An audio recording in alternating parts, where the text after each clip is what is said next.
All right, so welcome to week 3.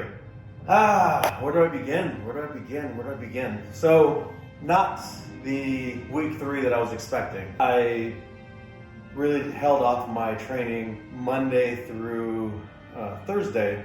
I limited my training because I had scheduled a session with a swimming coach in Las Vegas. And I went to the airport and realized, I've never made this mistake. I hate to even say this, I've traveled all over the world and I've never made this mistake. And I guess I can't say it anymore because I made the mistake.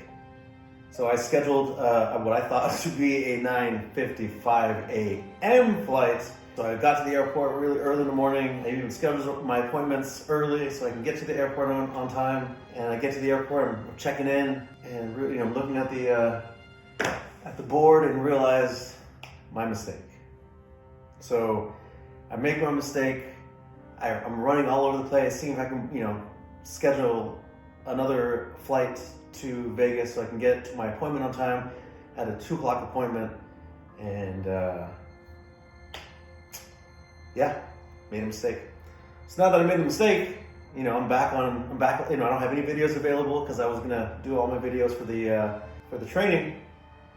But this is the reason why we do a vlog, or that's the reason why I do a vlog, so that way I can document all my training, my mistakes, and all that other good stuff. So let me tell you a quick little story on what I had yesterday. Yesterday was a very heavy day for me. Someone really, really dear to my heart passed away yesterday morning. I have been fortunate enough to have been working with him for a year. We had worked, together 7 days a week to have a normal life. And he passed away. So I've been, kind of dealing with that. Although dealing with that wasn't the reason why I missed my flight. I bought my tickets weeks ago, but I was texting him the night before that he passed.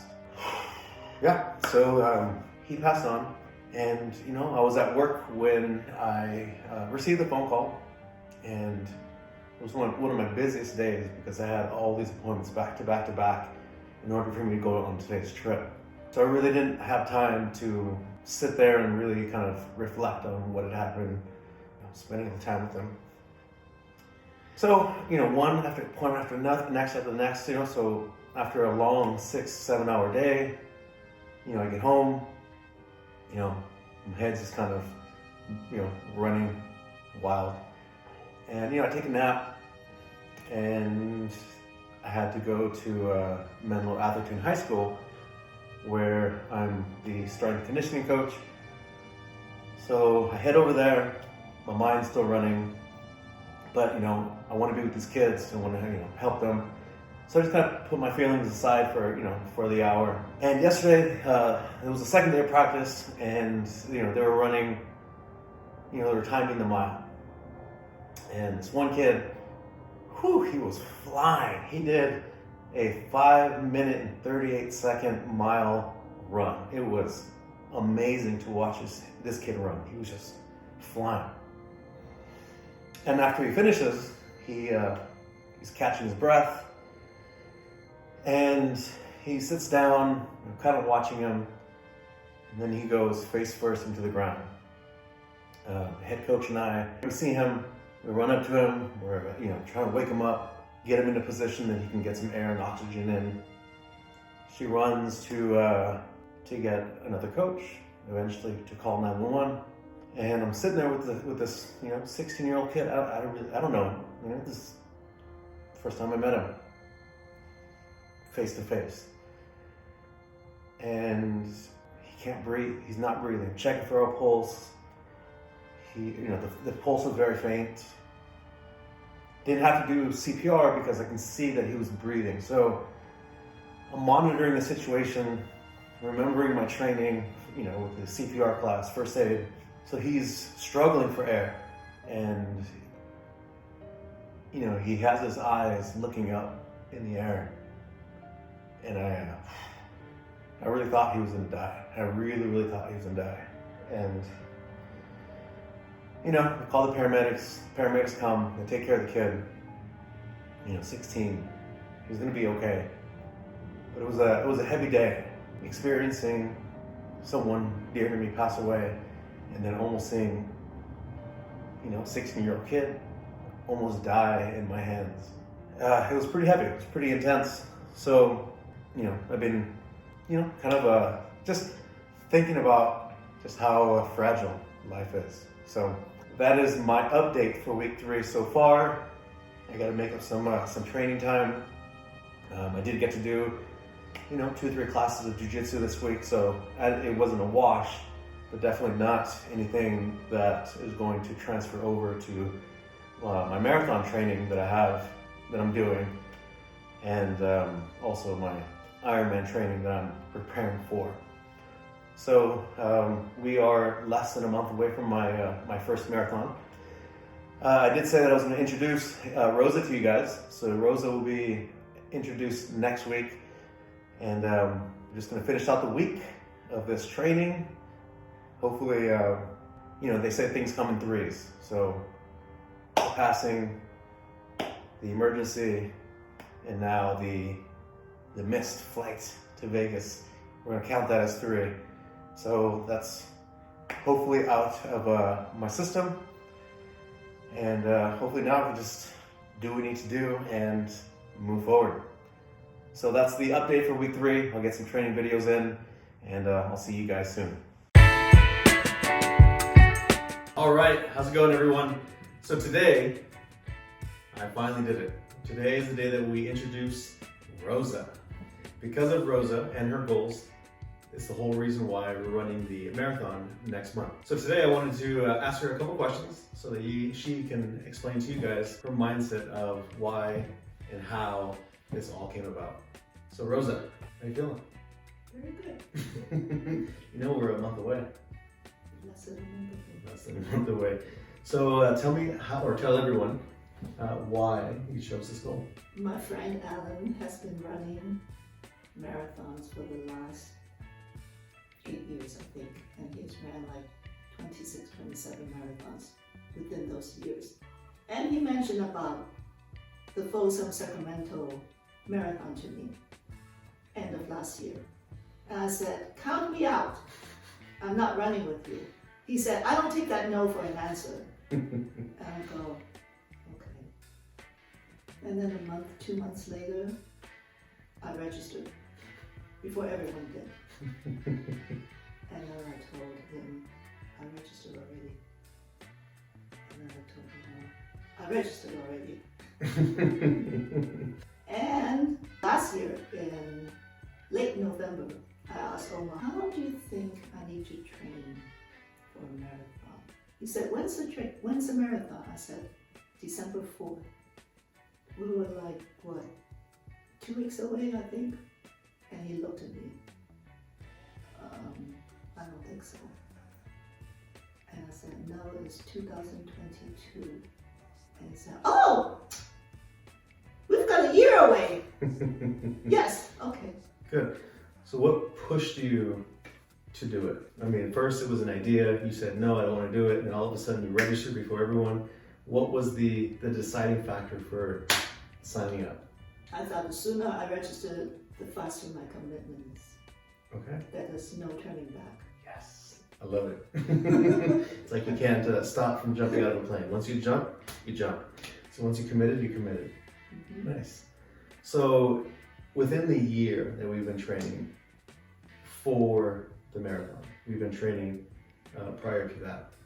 But for this year, what are your thoughts on the things that we've done to prepare for this marathon? And we took an unorthodox approach. Although you've never trained for marathon before, so you have nothing to compare it to. Tell me your thoughts on how we targeted our training. I thought the training's pretty hard. Well, define hard. I thought it should be just running. Just running. No need for like lifting weights, treadmill, cadence training, all that.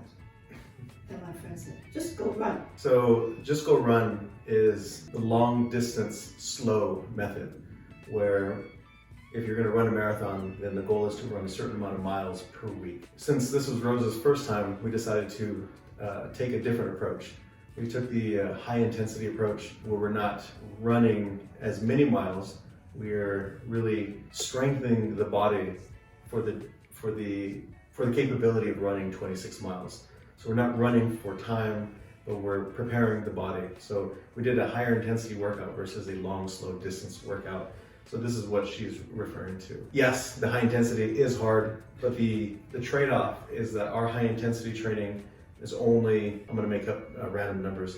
Let's say it's 5 hours of training a week versus the long, slow distance, where you'd be doing up to 10, 15 hours of training. And the reason why we didn't take that approach was A, time, and B, we just wanted to make it easier for the training versus the long, slow distance.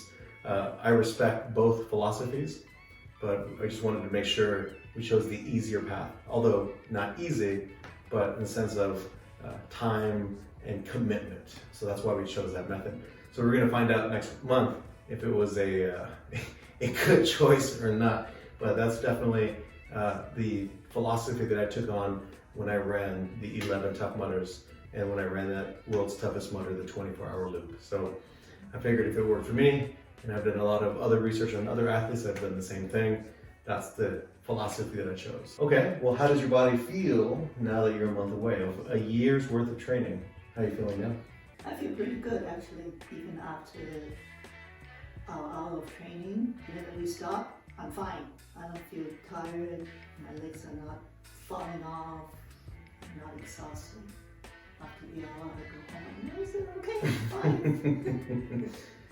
And then I did my longest hike yesterday for 4 hours, like 22,000 steps, 12 miles.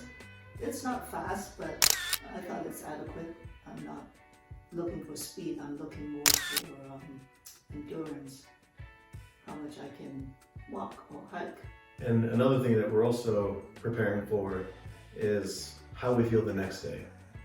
We don't want to have our body so broken down the next day after the marathon that we are incapable of doing anything after that. So the goal was to make sure that after the training that we don't feel so broken down. So after doing 12 miles, I mean, how does your body feel today? Good. Surprisingly enough, Yes. I woke up and I'm ready to go. All right, well, do you have anything else that you'd like to share with everyone else? Everyone's listening. I must say, I give credit to the J99 to the shoes. My friend looked at them and said, what are they? They look like the ancient Chinese shoes that women used to wear with a heel in the front and kind of walk tiptoe like that. But it's not bad. It's actually pretty good. So what she's referring to is I recommended these shoes that basketball players use that has a platform in the front and the heel doesn't touch the floor. And the whole purpose or the thought process behind the design of the shoe was if the athlete can train with those shoes on, it will help strengthen their calves so that they can jump higher. One of the reasons why I thought of those shoes was after the assessment, the postural assessment, I've noticed that the ankles were not the strongest part of her body. So I needed to find a way to increase the strength, the endurance of the ankles that will make the run much easier. So I took an unorthodox approach. We recommended the shoes, she got the shoes, and she, for a year, was working out in the shoes, she ran in the shoes. So the whole purpose behind the shoes was to strengthen the ankles. You know, the calves and the ankles should not feel fatigued or sore the next day because we really challenged the ankles. So that's the shoes that she was referring to. So we'll make sure that to show a picture of the shoes so everyone knows what they look like. Is there anything else you'd like to share? I think Omar is the greatest. If he wants something done, he gets it done.